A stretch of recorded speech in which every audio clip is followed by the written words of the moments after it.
Good evening and welcome to the first Beyond the Front Page show for the fall 2022 semester here at Cayuga Community College and broadcast on Spectrum, Verizon Fios through ARMA, the Auburn Regional Media Access, as well as WIN 89.1, the college's radio station. I'm your host, Guy Cosentino. This year is a special year for the Cayuga County United Way, celebrating its 100th year in our community of providing services, funding for services. This weekend, an exhibit opens at the Cayuga Museum on their history, and next week they are holding a gala and dinner to commemorate their 100th anniversary. With all this going on, 2 weeks ago, they also kicked off their annual campaign to raise funds for the coming year. We are delighted to have in the studio today their Executive Director of the Cayuga County United Way, Kathryn, and Campaign and Marketing Manager, Julisa Stone, who is usually behind the scenes getting our guests here, but she's in front of the camera today to talk about the upcoming events in this year's campaign. Welcome back. Welcome to the front of the camera versus doing everything behind the scenes for us. So it's a happy birthday to the United Way. Yes. I know you kicked off the campaign, and we've got two graphics. We'll show one in a second picture that was recently taken. But, well, I guess we can put that one up. How much are you trying to raise this year? The goal is $800,000 for this year. And what was your goal last year? It was the same. It was $800,000. But you did better than We did. You surpassed your goal. We did. By about 10%. $883,008. Okay. So why that? Why are you sticking with 800? I think our campaign cabinet and Team Nucor is running our campaign for the second year. And, to be conscious of what's going on in the economy, the cost of food, the cost of gasoline, and to realize that dollars aren't going as far as they did before. So I don't know. I have not checked the market in the last 3 hours, and while the market may be up these last 2 days, for many investors, this is a tough time. It is. And you're seeing that with a lack of receipts and donations. Am I correct? I wouldn't say that, actually.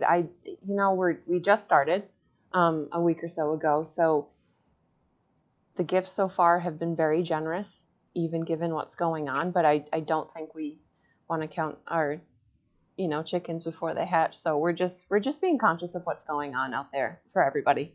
And do you do a pace setters campaign still? Yes, we do. So how does that work, and who did it? So the pace setter campaigns, they run before the official launch, and last week was our launch. This year we had 3 pace setters, Lions National Bank, Tompkins Community Bank, and Cayuga Lake National Bank. All 3 of them did a pace setter campaign. How'd they do? Oh, they all did great. 2 of them have 100% participation, so they were both very excited. And then all of them went up. All of their campaigns went up. So that was a good feeling for them, and of course. So of the $883,006, how many dollars? $8. All 8s. Where does that money go? We were able to allocate $500,000 to Cayuga County nonprofits. $172,000 of that was actually a donor restricted amount. So what that means is the donor set their intention for that amount was designated and restricted to the endowment. So a huge chunk of that campaign is actually placed into our endowment account, which will be there forever. So, and that will gain interest and it will. And value on that. So in essence, did you give roughly $320 to agencies? No, we gave 5. So the 172 is on top. On top, but those are funds that we couldn't touch. So basically, you roughly, I'm trying to do my math, your operating costs are about $200,000 a year for the campaign and everything. The rest of it is either in the endowment or went to the agencies. So how many member agencies do you have? We have 22 this year, so we actually gained 2. Who are your 2 new ones? We gained 3. Who are? One returned, I should say. Yeah, we gained 3. This year, we welcome back Arise. We also welcome Westminster Manor and the Cayuga Community Health Network. But the Rev, they stepped down from funding because they got other funding this year.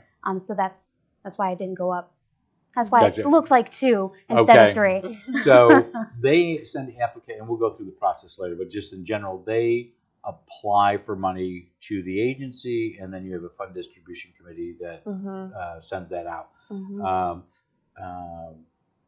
So I want to ask, because we're going to put it up on the screen several times, how can people donate?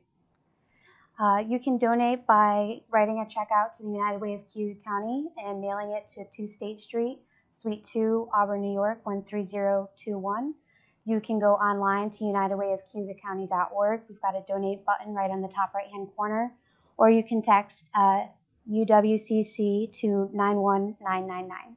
And so those are, and you'll take cash, you'll take credit cards, you'll take pennies, dimes, and nickels. Yes. And when we do the stocks, that would be something you'd coordinate directly with. So if somebody wants Kathryn. to make a gift of a stock portfolio. Yes, we do receive stock gifts. Do you have an idea of what your average size donation is?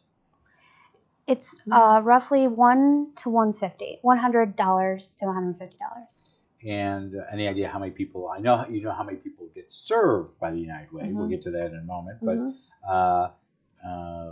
do you have any idea how many people give to the United Way in a given year? About 1,600. Yeah. Okay. And so you mentioned last year you had Nucor. You had 3 employees at Nucor. Who were they? The co-chairs last year were Jason Curtis, Jonah Simons, and Karen Geiger. So you've invited Nucor again back. Are they the same 3? They're not the same 3. Okay. So we have 6 this year. You have 6. Okay, double the size there. Yes. And so what will they be doing for the campaign? Well, Julisa can speak more about it as well, but they were with us for the kickoff, of course. They are... And you did that just up the street at Highland? Okay. Yes. Very fun, great event. We had a member agency fair before the program started, so it was really nice. So what was that? I was going to ask you about it later, but what was the member agency fair? So we found it fitting to celebrate 100 years to celebrate our member agencies, because without them, not much for us to do. We wanted to celebrate them and all the great work that they do and have been doing for so many years. So we had representatives from our member agencies come, set up tables, bring, information, bring things that they use in their service delivery, and we had board members there, volunteers, and everyone could mingle and get information. How many people attended the event? We probably had about between 60 and 70, I think. Okay.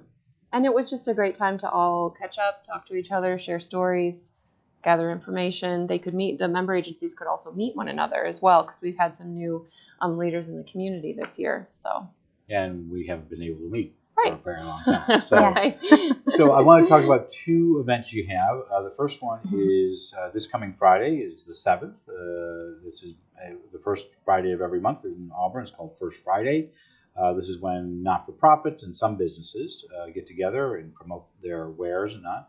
But Cayuga Museum is having a First Friday event linked to the United Way this Friday. What are they doing? Yes, we are opening at 5 p.m. our Through the Decades 100 Years of Living United exhibit. We have a committee. There's about 5 of us, which includes obviously us, a couple community members, and a couple staff from the museum who've been working really hard to gather up 100 years worth of United Way history and fill 2 galleries on the second floor. So you'll be able to read all about the United Way history on the walls, but then we wanted to really fill the spaces with our partner agencies. So we have representation from all of our current partner agencies that will be on exhibit along with the United Way history. We open it at 5 p.m. this Friday, and it will remain open through the end of the year as kind of a special celebration and to encourage people to come check us out. We are going to raffle off 2 of our 100th anniversary souvenir glasses. So all you have to do is come to the museum and visit us on the second floor. We'll give you a raffle ticket. You can fill it out. We'll draw the winner that night. So you worked at the Cayuga Museum I a while did. ago, so I'm assuming you helped with this exhibit, that you had a slight edge on background there. Yeah. On how to put an exhibit together. So where do the materials come from? Trunks and trunks of stuff at the office? Where did you get It's materials? a combination, really. Yeah, so our stuff, we've got what we call like the archive back room. So all of the minutes, the notes from the last century, along with like, there's quite a few scrapbooks, particularly from the 70s. That's kind of how they kept the records. And just digging through all of that. Our committee, they were amazing at helping us gather outside resources.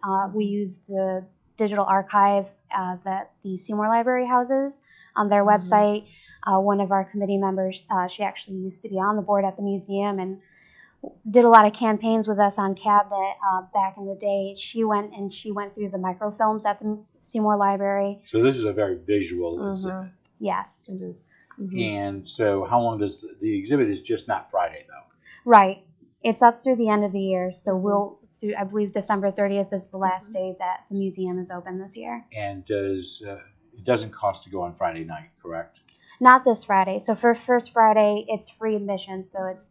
But if you want to go, it's a normal admission to the museum after that. Right. Correct. Unless you go to the first Friday of November to the first Friday of December. Okay. Correct. So that's this week, and then you're capping off. So you count the 100th anniversary as being the calendar year, correct? We did this year, yes. So you're capping off your event on Friday, on lucky October 13th, which happens to be a Thursday. It's a Thursday. So you're doing a 100th anniversary gala. What is that all about? It is celebrating 100 years of serving Cayuga County. All of the wonderful work of generations of donors and volunteers and people who have utilized the program. So it's at Chantal Marie Celebration Hall. So that is on Westlake Road, past the spring side, Yes. up on the right, maybe a mile and a half. Exactly. Okay. Just so Beautiful people know spot. where it is. Yep. More than enough parking. Has a beautiful view of the lake. Okay, and that is from what time to what time? 5 to 9. And you have I know you have a program, but you have a speaker coming in, correct? We do. We wanted to feature a wonderful local organization, of course. Even better, someone who used the programs at this organization and is now an employee there.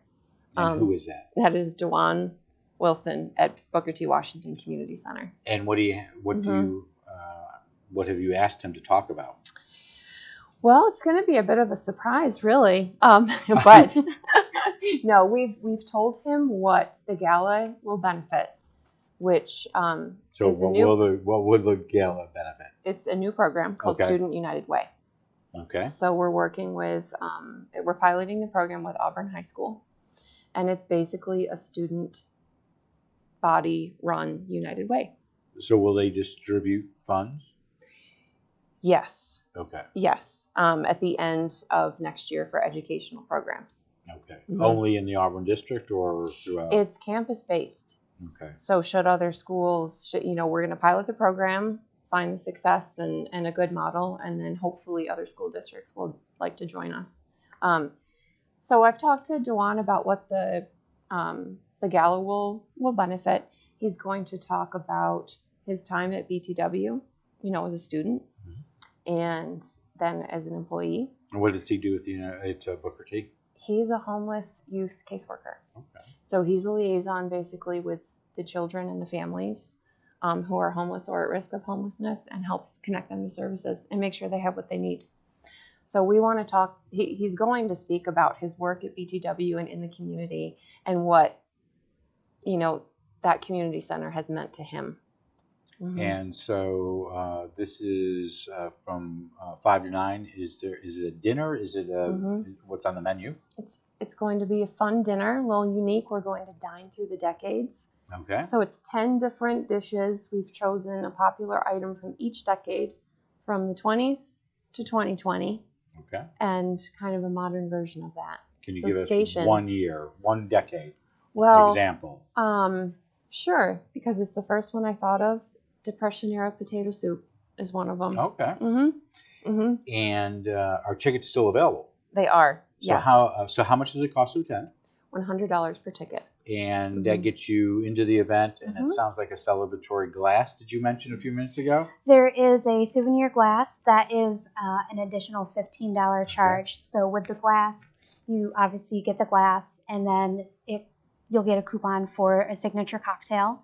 Okay. And then there will also be a raffle ticket. So we've got a unique raffle item from Little Yard Farm. She's the farm-to-table chef, owner, all of the above, down in Moravia.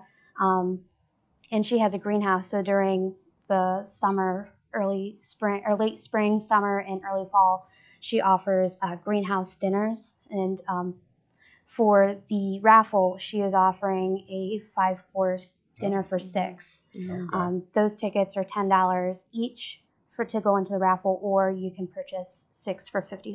And do you have to be at the event to do that, or can you order those online? I went online to I know I can buy the glass online because I was looking through when preparing for the show. Can you buy raffle tickets for the chef and not attend the dinner?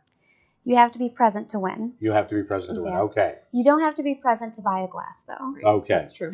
And you can, so we've popped up the website, and you can go on there. It's easy to get to.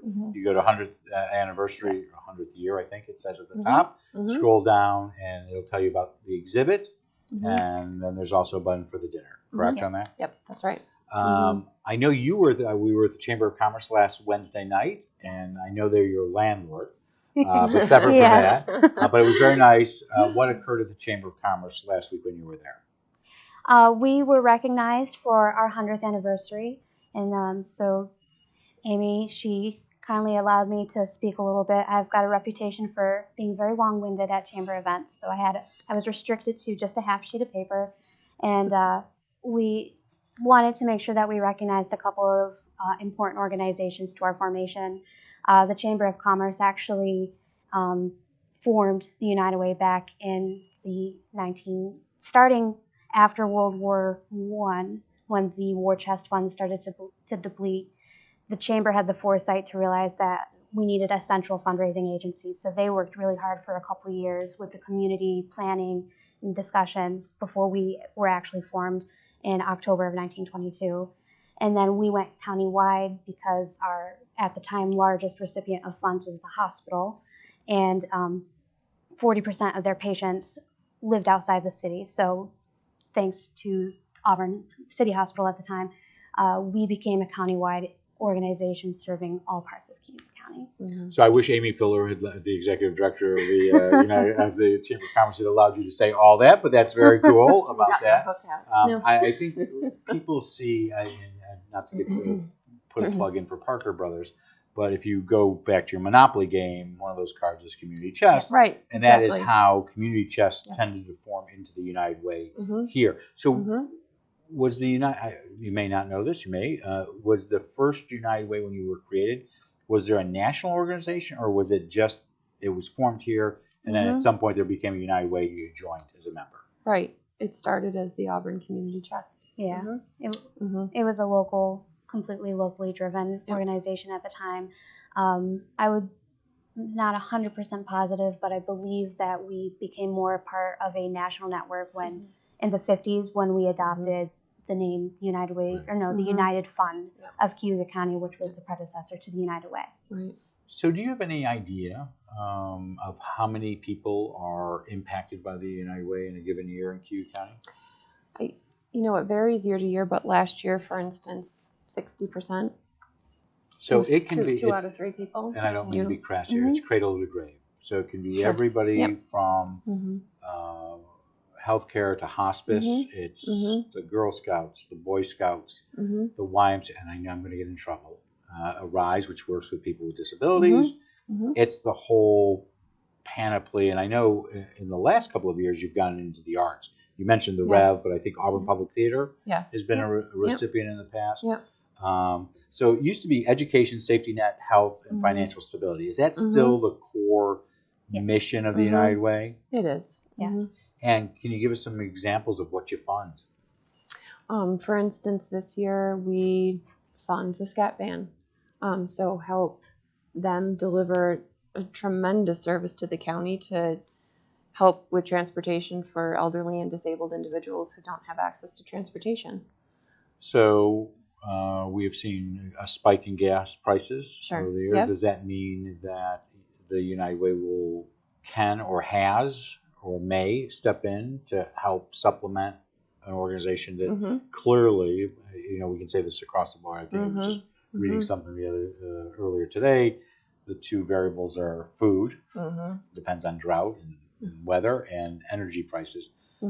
Does the United Way step in if there's an emergency of that nature? Or do you try to keep to, this is what we're giving you for this year, apply next year? Well, that's kind of something we developed this year, kind of modeling after the COVID-19 fund that was started by the board and community members. We started this year a community building mini grant. So it was used actually by the SCAT band to help with higher gas prices. Their gas prices tripled. I did not know that. I was just asking as so a that question. was a really good question. Yeah. So was there more than one mini grant recipient? Not yet. Okay. But we have a community building mini grant, which we took a portion of our funding from last year's campaign and allocated to the community building mini grant. And it is for situations like that. So this comes to the question about how you distribute funds. So you have a fund distribution committee, which sounds, oh, great, they get to hand out money. That might be the easiest part, but it's the job overall is hard. They have to take applications and do what? So it's about, 6-month or so process. We form we have our committee year round, but as a part of that committee, a subset of that committee is the fund review panels. So we have teams assigned to education. Two teams are assigned to education applications because we receive so many. Health, and then safety net, financial stability. So we have the committee and then the panels underneath that committee. So we put out a call for applications early December in the newspaper, on social media, on our website, and we'll receive hopefully as many applications as possible from county nonprofits. And am I correct on this? Where it used to be the standard, these are the agencies we have, and we only let a period of time where we let agencies in. Right. They can always leave, but rarely do they. Sure. You have more of a flow right now that if somebody puts a good application in, they may be considered. If it's a great need and they have a very good program, it's all dependent upon our campaign and what we're able to allocate. But we divert money to the greatest need. So the fund distribution committee will then meet, and I guess COVID came in between the last time I think I asked you this question. So do they meet in person with the agency to hear what the agency is looking for, and then they make a recommendation? So we receive the applications and review them. Our panels review them. And then what we did was set up Zoom calls last year. I guess it's still this year. Zoom calls between the panels and the agencies to answer questions, review the application, see if there's anything outstanding before they make the final decisions. And when in doing all of this, do applications always outstrip available funds? The need is usually greater than... Do you have any idea how much your need was last year? $594,000. So at least $100,000 more than what you could give out. Okay. I want to talk about two other items that the United Way does. One was that you had your 5th annual personal care drive this year. So what is that? So we work with organizations throughout the entire county who host a donation drop-off box. We try to keep it at like place where most people go, so a lot of the grocery stores. And then we have a group of organizations who do internal drives. And what they do is they collect hygiene items like soap, shampoo, sanitary napkins, toothpaste, things like that. The drive lasts anywhere between the 1 week we did in 2020 because of COVID to 2 months from like we did in 2019. This year we collected 2,100 items, and we partner with CAPS Food Providers Network, and they distribute all of the items out to the county pantries, soup kitchens, and homeless shelters. And then we do have we do reserve some of those items to make sure that they go to our partners at Chapel House and the rescue mission. So when you received all these things during the summer, pretty much all of that stuff's out the door at these sites now. Yes. You're not retaining them. No. The other program that the United Way has always been, not always, but been known for maybe the last 15 years is the CASH program. First of all, what does CASH stand for? I know it's $CA$H. Right. What does it stand for? So it is a free tax program, and it's for, what does the acronym actually stand for? Cash, Asset, Savings, and Hope. Okay. Creating. Thank Okay. you. See, cash, creating. That's why she's a marketing person. I know, right?